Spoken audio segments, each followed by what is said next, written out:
This episode was sponsored by the Weber State University History Department and Mandy Booty and Chantel Oliver.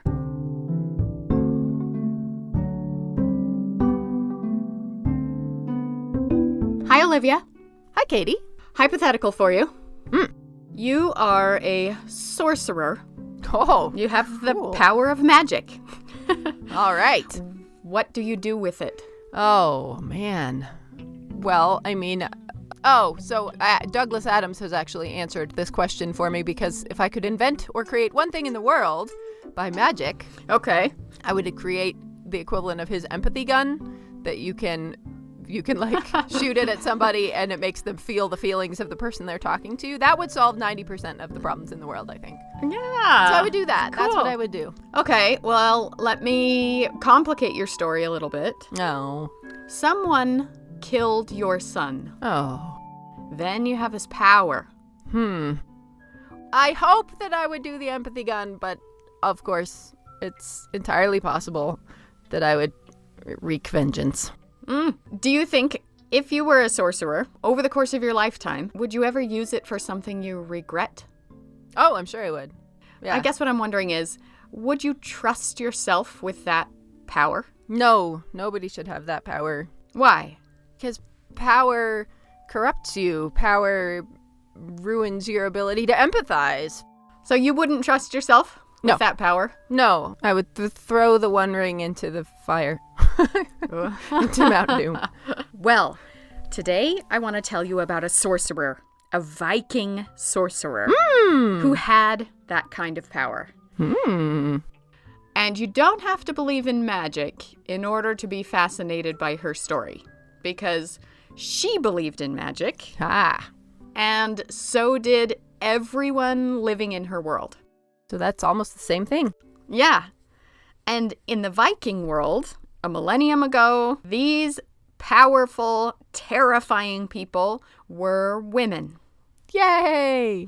And we know this because we have intact graves with female skeletons and all the trappings of magic. Magic wands, bags of herbs and drugs, staffs with spheres on the top, Oh, cool. owl pellets, bird bones, poison, the whole shebang. Cool.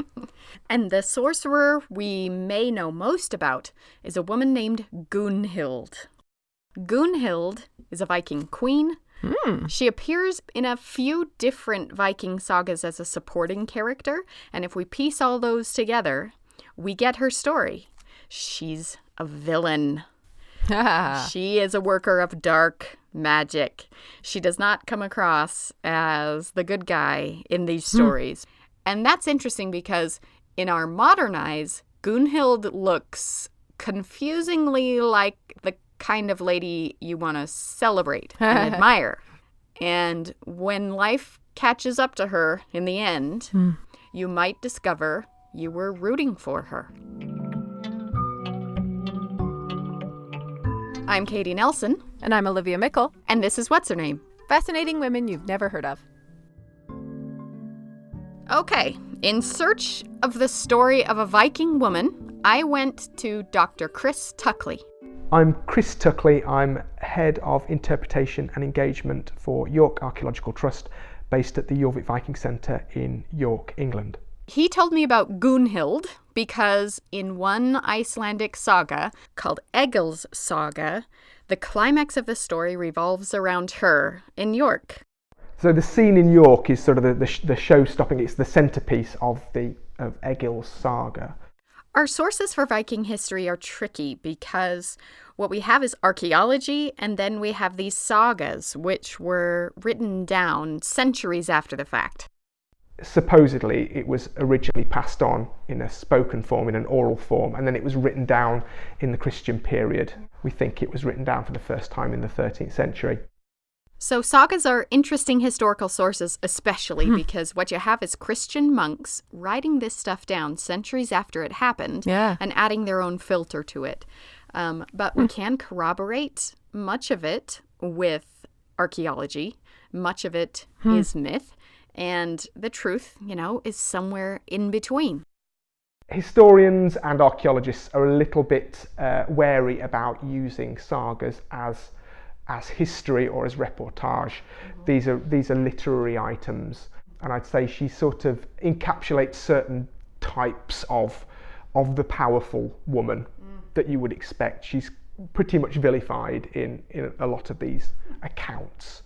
But these are the sources that we have on Gunnhild. We've got other sources on her husband, Eric Bloodaxe, but Gunnhild is quite richly drawn in these sagas, and none more so than in Egill's saga. Okay, so maybe the first thing to know is that Gunnhild is actually composed of two Germanic words that both mean war. So get ready.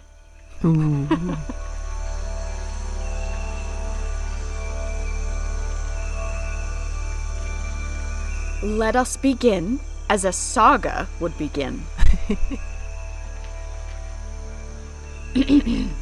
Listen all. I have a story to tell. It's the story of the powerful sorcerer Gunnhild. And all the men she destroyed. It is a story steeped in treachery and hate. A battle of wits and magic. Awesome.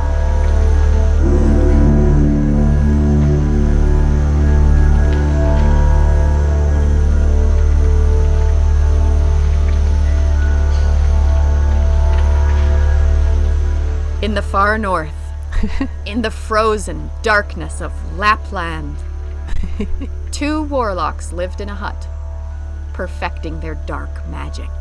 And they kept there a young woman named Gunnhild. And she's gone there to learn magic from two immensely powerful warlocks. One day, Eric Bloodaxe, a warlord in Denmark, son of the king, he passes through Lapland on a raid. And he and his men spot the hut, and coming nearer, they see this young woman outside the hut. He's struck by her beauty. He immediately wants to speak to her. And she decides that she wants to hook up with Eric and get away from these two warlocks. Gunnhild says, "Shh.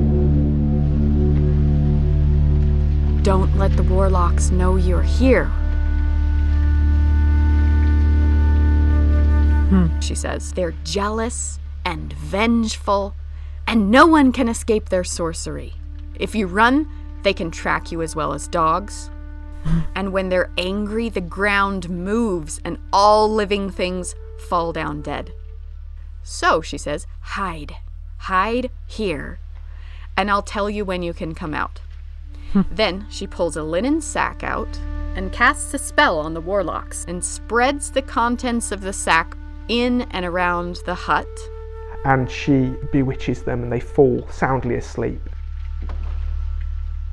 Gunnhild then completes the spell by covering the warlocks' faces with seal skins. And then she called for Eric Bloodaxe. And his name is Eric Bloodaxe, after all. Right. He kills the warlocks at her bidding.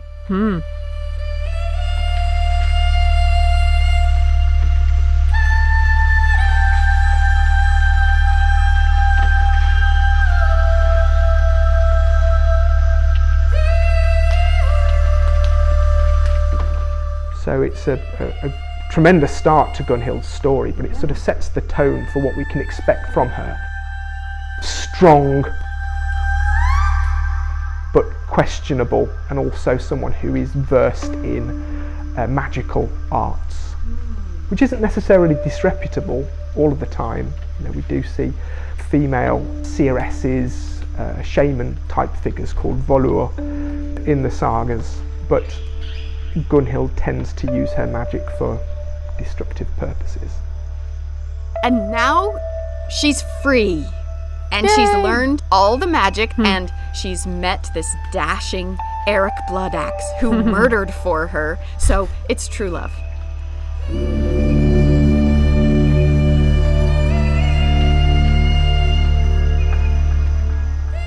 Some scholars think that this scene appears in the sagas because Eric Bloodaxe will go on to be a very unpopular king. He's gonna have to go on the run even. And the story of the warlocks in Lapland kind of explains it all. It's this wicked sorcerer, Gunnhild. She's got control of him. And all the evil to come is her fault. Right. And all the gendered assumptions that implies. Right.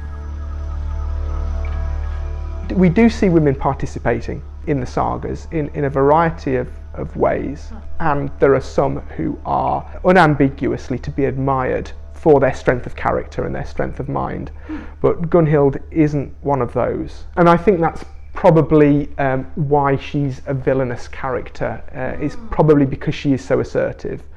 Which is to say that women in the period weren't assertive. And again, with the sagas, we have to remember we're not in the Viking period. What we're reading is a later take on the Viking period that's being written down by literate Christian men. But Gunnhild is presented consistently as beautiful and willful and highly intelligent, and she is someone who influences very strongly her husband and his actions, and often she'll push him towards fairly dark deeds and violent acts. So she's a bit of a Lady Macbeth type character. So let's see how this all went down. It really kicks off at a feast. A royal feast in Eric Bloodaxe's court. And one warrior at the feast named Egill. He's a warrior, he's a farmer, he's a poet, he's a binge drinker. He's given to outbursts of horrifying violence against people. It's pretty bloodthirsty stuff. He keeps drinking and drinking their beer, saying that it can't quench his thirst. This is The insult. exactly outrageous. The most offensive thing you could say or do. Yeah. And Gunnhild will not stand for it. She mixes a poison and puts it in his drink. But this Egill, he's a wizard too. Oh. And he's holding his drinking horn with the poisoned drink in it. He suspects she's worked some kind of magic. And so he carves some runes into this drinking horn, smears his blood on it, and reveals that she was going to poison him. She sees that he's onto her, and so she shouts to her guard, "Kill him!" And the guard lunges for Egill, but Egill kills the guard. Oh, no. And makes his escape.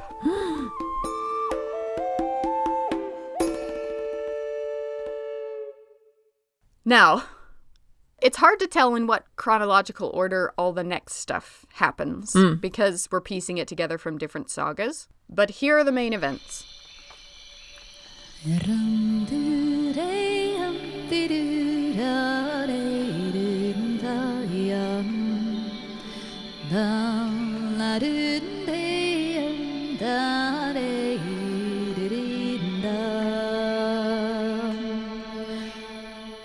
Gunnhild placed a curse on Egill after he got away, barring him from ever finding peace in Iceland until she had seen him again. Egill is a wanderer. He never seems to be settled in one place for very long.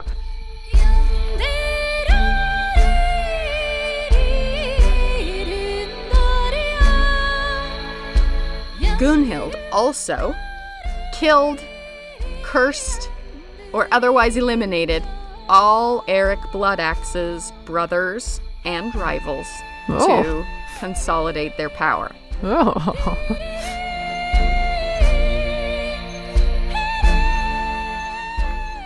She has a very bad reputation that's coming through in the sagas, and she uses magic, and she's a poisoner as well.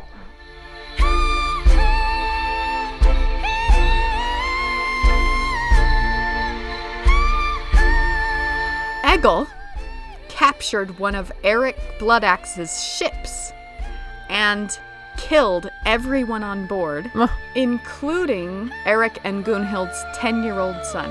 Oh.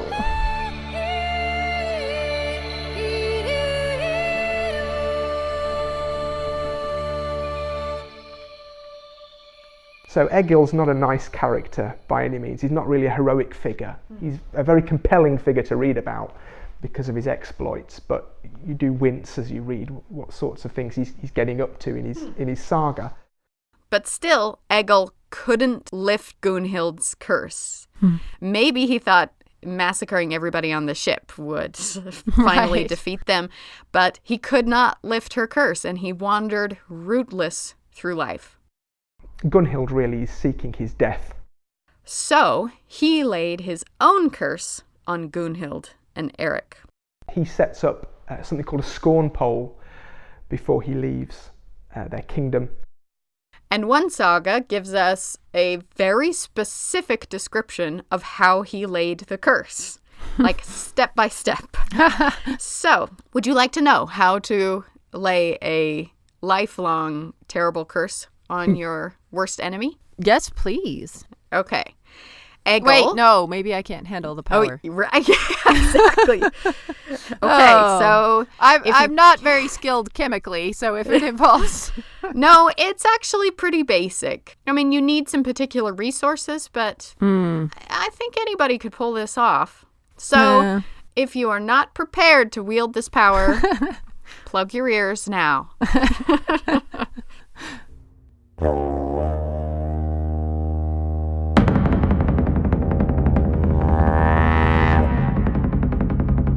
First, Egill set himself up at the top of a headland facing the raging seas below. It's like standing on a cliff.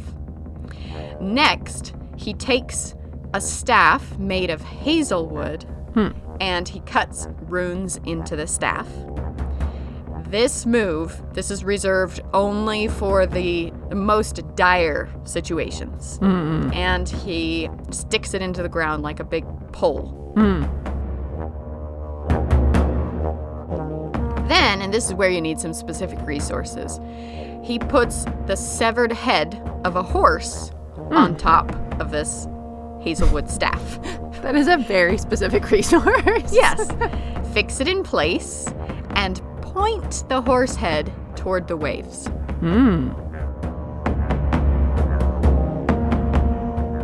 Swiftly, he turns the head around and faces it directly in the direction of Gunnhild and Eric.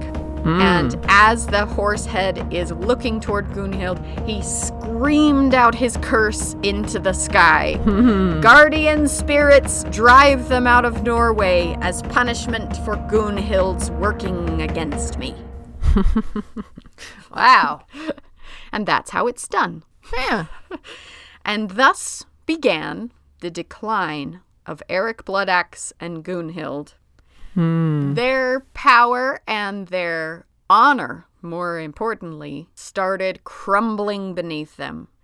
And to make matters worse, Eric Bloodaxe has one brother still alive, in Denmark, who is called Håkon the Good. He's far more popular, far more well-liked than Eric and Gunnhild.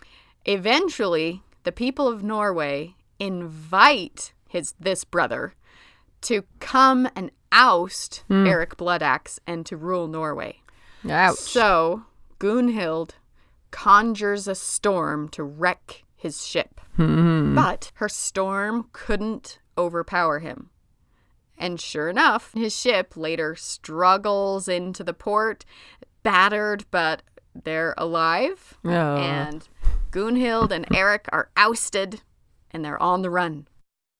What then happens is Eric manages to set himself up as a petty king here in York. The historians aren't entirely clear on how this process happened, and he seems to have ruled here at least once, possibly twice, eventually being expelled in 954, in which year he supposedly died. So Eric Bloodaxe was here in York, and this is corroborated in Egill's saga. So although this isn't strictly a historical source, it does match up with some of the historical accounts that we have. York back then was called Jorvik, and it was a major Viking settlement, the settlement. Some of the best and most informative Viking archaeology has come from York. Back in the 1970s, some amazing sites were discovered underneath the current city of York, and they have been excavating ever since. So today when you visit York, the Jorvik Viking Center, it's a must-see. It's on the site of the famous Coppergate dig. And there's a kind of ride. Think like Disney's Haunted Mansion, but educational. And you sit in a cart and you ride through Viking Jorvik, seeing the houses and the streets, and all of it is based directly on the archaeology that they found there. Oh, cool. It was a busy place. In this multicultural society, people have different appearances, languages, religions, and possessions. The remains of part of this thriving city were found right here, and by carefully piecing together all of the archaeological evidence and what we know from other sources, you can now visit the Viking Age. You learn all kinds of things as you go, and there's a screen on your little car that's always displaying the actual artifacts that the scene is based on. I've never seen anything like it. Wow. Ahead, you can see a simple, single-story building. These older houses were built from posts and wattles and had earth floors and thatched roofs. These early houses were built end-on to the streets and had long backyards with rubbish pits in them. It's not likely that they grew much food in their yards, but they probably kept animals there, such as those pigs you can see in the pen by the fence. From the many pig bones we found here, we know that Viking pigs were quite short and had a long snout like a wild boar. Here's the blacksmith's house. Look inside and you can see his wife by the fire. Grummy, the blacksmith, is teaching his son how to sharpen a knife he has just made. When we first opened, the way in which we represented women was fairly conventional. They were very much at home in sort of smoky, dark interiors around the hearth. Some were shopping, and this wasn't unnoticed by early commentators who sort of came through and said, well, seems a very conventional way of representing women and what sorts of activities they might be engaged in. In this front room, you can see a woman working at the loom, which was used to weave woolen cloth for clothing and blankets.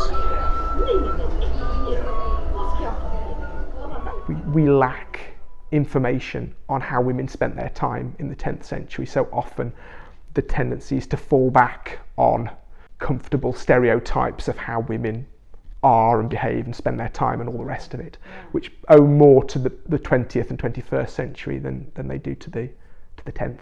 At the same time, we sort of help to embed in the popular imagination the idea that Viking doesn't just apply to bearded men on long ships in horned helmets. So I think Jorvik helped to broaden the use of that term Viking so that it can encompass peacetime, it can encompass women and children as well. And interesting work continues around women and their role in Viking society. Vikings, more than maybe any other historical people, seem to function as like screens upon which we project our expectations. The Vikings have, through time, been whatever we want them to be. Vikings become a repository or a place onto which we project our desires. We want to be Vikings. We want to prove we're descended from Vikings. You know, if some men want to prove that they are part of this macho and muscular and independent tradition that goes back to the Viking period. And as the TV series has been reflecting lately, we also want strong women. We want gender equality in 2020. And so we project that onto the past also. We want female warriors. A warrior woman is someone we can admire, determined, taking no prisoners, succeeding in a man's world. All of these kinds of notions which really are ours, but we're on the hunt for historical figures onto whom we can project those ideas. And I think we have to be honest with ourselves and a little bit cautious. So I asked Dr. Tuckley, are there shield maidens? How many are there? Do these women exist? And he says they've only found one. Oh, And this one is very controversial. darn. But Janet Montgomery, do you remember her? Professor Montgomery Yes. from our Neolithic episode? Yes. Mm-hmm. She is currently using her very new, very exciting technique of being able to determine the sex of a skeleton. Remember, from just using a tooth? Right. She has been using that method, working her way through all the known Viking warrior graves in search of women. Oh, cool. And she hasn't found any yet. Oh. So, yeah. I didn't know that. That's interesting. Maybe the one that they found is a transgender person. Yeah, totally. I guess Professor Montgomery right now is kind of taking on the task of saying, how unusual is that grave? And so far, it looks very, very unusual. Very unusual. Boo. But that doesn't stop movies from adding women in as fierce warriors equal to the men. And we're just kind of projecting that onto the Vikings. Right. But we're not the only ones projecting onto them. Vikings seem particularly vulnerable from that point of view. They do get taken up and to an extent hijacked by all sorts of different groups who want to identify themselves closely with the Vikings. I think hopefully Jorvik has done something to problematize that Viking label in the popular imagination. So I had been hoping that Gunnhild was a warrior, a shield maiden. But no. And anyway, why would she need to use brute force when she's a sorcerer? Right. You don't have to fight when you can just grab a horse head and... Yeah, she's got all the power already. Yeah. And that curse she laid on Egill all those years ago, it's still working. Gunnhild's magic, it's always sort of snapping at his heels. He's constantly sort of feeling pursued and he's always on the move and always very restless. One night when he was sailing the North Sea, in Jorvik, she could feel or see that he was near enough she could finally grab him. She sent a storm to lash his boat and push it toward the shores of her kingdom. And Egill is shipwrecked in the Humber estuary. He escapes the shipwreck, he and all of his men escape. Ooh. But when he learned the land he now stood on was the kingdom of Eric Bloodaxe and Gunnhild, he decided that the time of running from the curse was over. He had to face them. And he decides that although his old enemy, Eric Bloodaxe, is here ruling in York, the best course of action is to come here and to present himself at the king's court. He comes to them asking for mercy. "Are you kidding? Kill him," says Gunnhild. "He murdered our son." But killing a man at night is dishonorable in Viking culture. So Eric decreed that Egill should be kept under house arrest and then killed the next morning.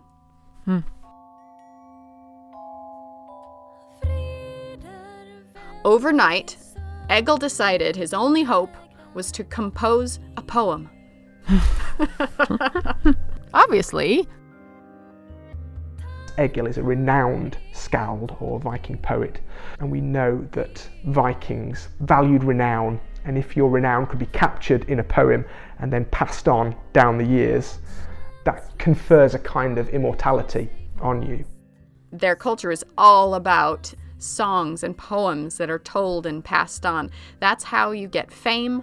That's how you achieve honor. It's everything. Huge amount of power. Iceland and Scandinavia have cultures rich in storytelling, traditions that developed in Viking times. Norse mythology, which conjures up gods and monsters living in 9 realms, still captures the imagination today.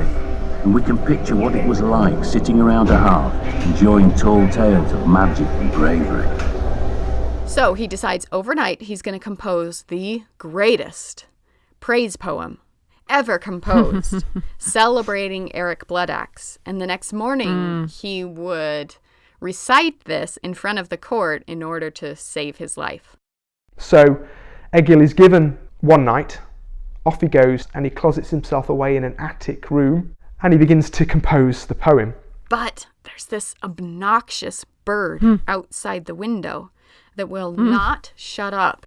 There is a swallow on the roof, and it's twittering away, and the twittering is disturbing his train of thought. And the saga isn't explicit on this point, but I think the implication is that this is Gunnhild, who is can shapeshift. And again, this is an attribute of people who have mastery of the magical arts in the Viking period, is that they can assume the form of animals and birds. So this is a ploy on Gunnhild's part to disrupt Egill's train of thought and to spoil the composition of the poem. Clever. And the next morning, he heads into the court to recite this saga that he hopes will save his life. Eric Bloodaxe and Gunnhild are looking on, Gunnhild seething with hatred in her eyes.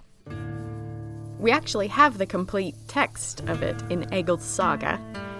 Here are some excerpts. Heed now, O king, 'twill honor bring.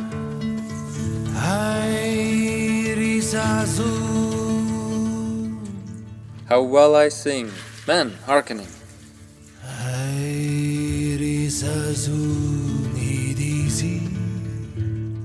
Most have heard tell of warlords quell, the drear marked well where the dead fell. Across seas leaps his fame, plain truth I declaim, in Norway the same, Eric's great name.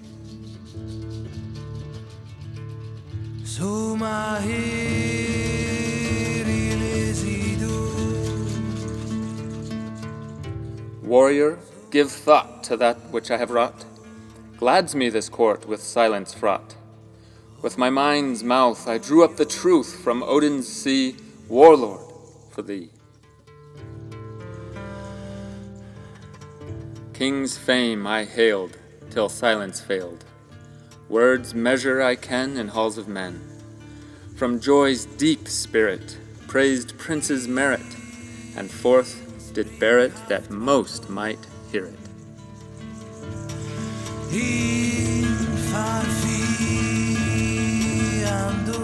Egill performs it successfully at Eric's court. Eric was flattered by the poem. Of course. The next day, He let him go. and is allowed to leave. You do sympathise with her, actually, because Egill's not a character that it's easy to like. Right. It's easy to be fascinated by him, but he's not likeable, and he has a lot of blood on his hands. And you do find yourself, or at least I do, sympathising with Gunnhild and, understanding why she would want to draw a line at this point when she's finally got Egill within her grasp, but he does manage to escape her desire for revenge. Now, we actually have a pretty good idea of where this happened in Jorvik, in modern-day York. Current place names sometimes offer clues to the past. If you go on a walk through York, there is a square called King's Square or King's Court. Okay. The name King's Court starts to appear in documents quite early on in the High Medieval period, and it is thought that this might point to where the kings of York had their courts or their palace. Oh. So we need to dig it up. Yes, exactly. Well, there was a church on top of it. That's gone down, and now it's an open square, and it's the Chocolate Museum is on the edge of it. Yes, often if I've been asked to show people around York and do a sort of a Viking walking tour of York, there's very little above ground point out to people, but I always stop in King's Square and give them a potted version of the head ransom poem episode from Egill's saga. This is the poem by which Egill saved his head, and that's why it's known as the head ransom poem. So Egill lives on, and his curse is still in effect. So Eric Bloodaxe and Gunnhild's power wanes once again, and eventually Eric Bloodaxe was killed in an ambush. Whoa. When Eric goes, she goes as well, and she's supposed to have gone and been influential in the lives of her sons then, who went on to rule in Norway. So she continues to be an active agent in the ruling class in the Scandinavian world. Now she's generally remembered as Gunnhild, Mother of Kings. But she outlived her sons, too, in the brutal Game of Thrones that was the Viking world. And in 977, King Harald Bluetooth decreed that Gunnhild the sorcerer should be thrown into a bog and drowned. Oh. She is deliberately drowned in a bog, having been lured to her death, I think on the promise of marrying King Harald Bluetooth. Her enemies finally catch up with her and she's thrown into a bog and drowned.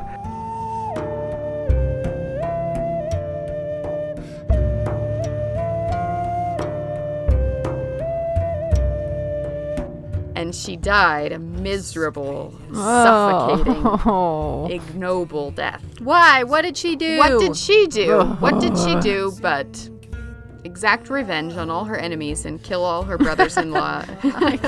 I guess. She did it all for... They all did that stuff. Yeah. And in the mid-1800s, the body of a woman was found in a bog. Whoa. This perfectly preserved bog woman, the chemical makeup of a bog, Yeah.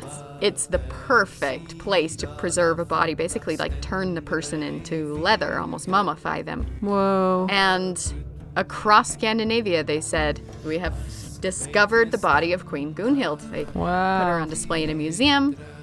And with the development of carbon dating techniques later on, they discovered that she's actually an Iron Age woman. She dates to like 500 BCE. Whoa. So still awesome, but not Gunnhild. No.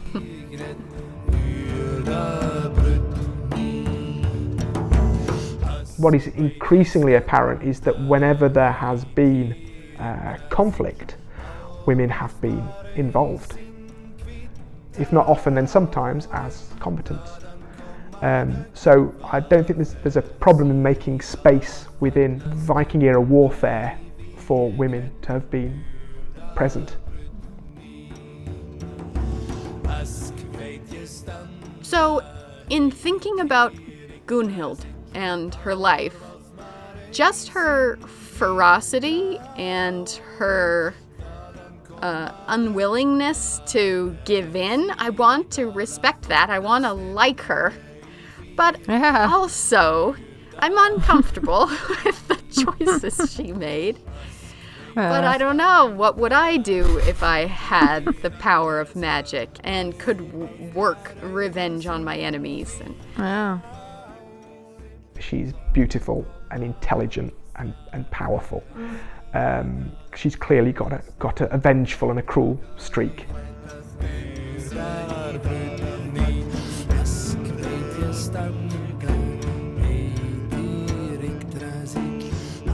We all have power.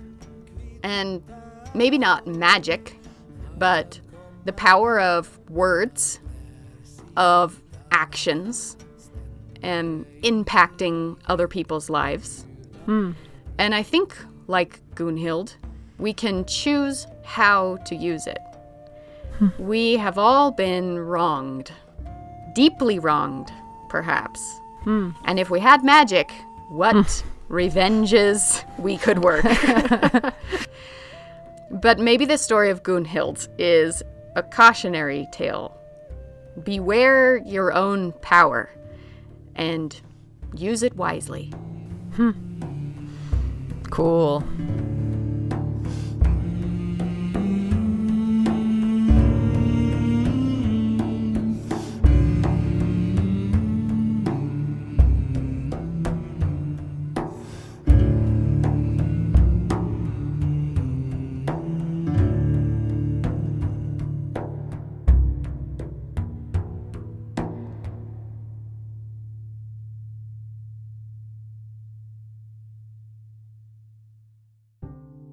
Special thanks to Dr. Chris Tuckley and Beth Dawes at the Jorvik Viking Center in York. The incredible Viking music for this episode was recorded by the Swedish singer Åsa Larsson and by the German band Dweevelsbach, both of whom you can find on our website, What'sHerNamePodcast.com. If you love Viking history, check out York's 36th Annual Viking Festival, happening this February 15th to the 23rd. You can find links to all of this, plus recommended books like Egill's Saga on our website, What'sHerNamePodcast.com. You can also follow us on Instagram, Twitter, and Facebook, where we post lots of additional content each week. Egill's Head Ransom poem was read by Mark Nelson, and our theme song was composed and performed by Daniel Foster Smith. We have a huge amount of gratitude for all of our patrons. You can become a patron for as little as $1 a month to help make more of these episodes happen. Just go to our website, What'sHerNamePodcast.com, and click on Donate. Thank you for donating. Thanks for listening.